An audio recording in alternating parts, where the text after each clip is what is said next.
Hello and welcome to this video. Today I'm going to guide you through a step-by-step tutorial on how to add your email in ConvertKit. It's easy to get started, and if you'd like to follow along, there's a link in the description below. You can use it to sign up for a free trial or quickly log into your account.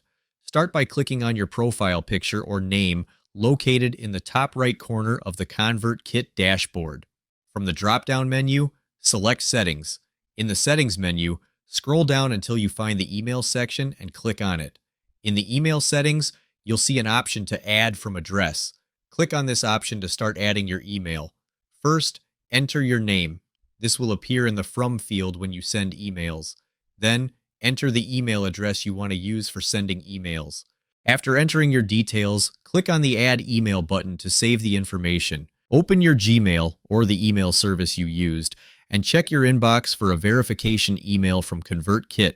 In the email, you'll find a button or link that says Verify. Click on it to confirm your email address. After clicking the verification link, your email is fully set up and ready to be used in ConvertKit for sending emails. If you're looking to quickly grow your email list while also earning high-ticket commissions, I've got a free training program for you, linked in the description below. It's completely free and super easy to get started. So be sure to check it out if you want to build your list more effectively.